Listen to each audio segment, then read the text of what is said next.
আম খেতে ছোট বড় সকলেই প্রায় খুবই ভালোবাসে।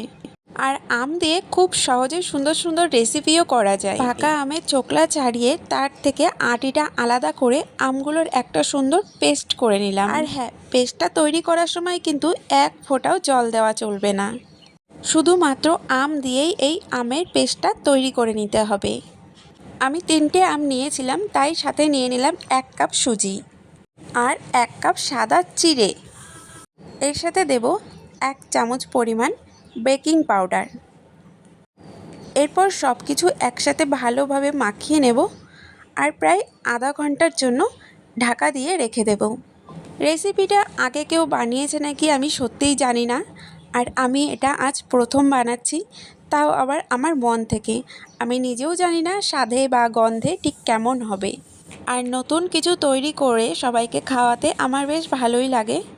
মিশ্রণটা খুব ধৈর্য ধরে মাখতে হবে যাতে করে সব একসাথে মিশে যেতে পারে।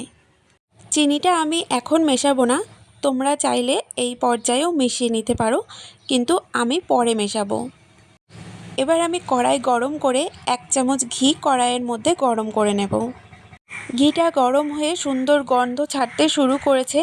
এবার আমি আগে থেকে তৈরি করে রাখা আমের মিশ্রণটা এর মধ্যে ঢেলে দেব আর ভালো করে সমানে নাড়াচাড়া করতে থাকবো।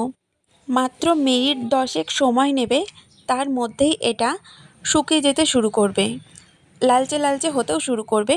এই পর্যায়ে আমি আমন্ডের কুচি এর মধ্যে দিয়ে দেব। সৌন্দর্য ও স্বাদ বৃদ্ধির জন্য এর মধ্যে দিয়ে দেব কিছুটা পরিমাণ চাল মগজ। এর মধ্যে থেকে কিছুটা আমি তুলে রেখেছি, কারণ আমার বরমশাই, আমার শ্বশুর মশাই চিনি দেওয়াটা খাবেন না, আর আমার শাশুমা আর বাড়ির অন্যান্য সবাই চিনি ছাড়াটা খাবেন না। তাই আমি একটা চিনি দেওয়া আর একটা চিনি ছাড়া তৈরি করব। এবার আমি বল করে নেব। আসলে আমি আমের লাড্ডু তৈরি করলাম, আর এর ওপর আমি সাদা তিল ছিটিয়ে দেব সৌন্দর্যের জন্য। দেখতে তো খুবই সুন্দর হয়েছে, তোমরাও দেখতে পাবে। এবার টেস্ট করার পাল্লা, আর সেটা আমি আমার মিষ্টি পাপাকে দিয়েই শুরু করলাম।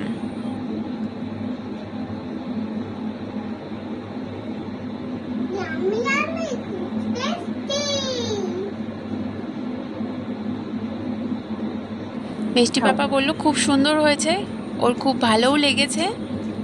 বাড়ির বাকি সদস্যদের সবাইকে একটা করে দিয়েছিলাম, পরে তারাও আবার আরেকটা করে চেয়ে খেলো। আমি বুঝলাম না আমার নতুন তৈরি আমের লাড্ডু রেসিপিটা সত্যি সার্থক হলো। আর আমার শাশুমাও বললেন যে সুন্দর হয়েছে বা ভালোই তো হয়েছে, টেস্ট লাগছে খুব। আর আমিও টেস্ট করে দেখলাম, সত্যি ভালোই হয়েছে। তোমরাও একবার করে খেয়ে দেখতে পারো।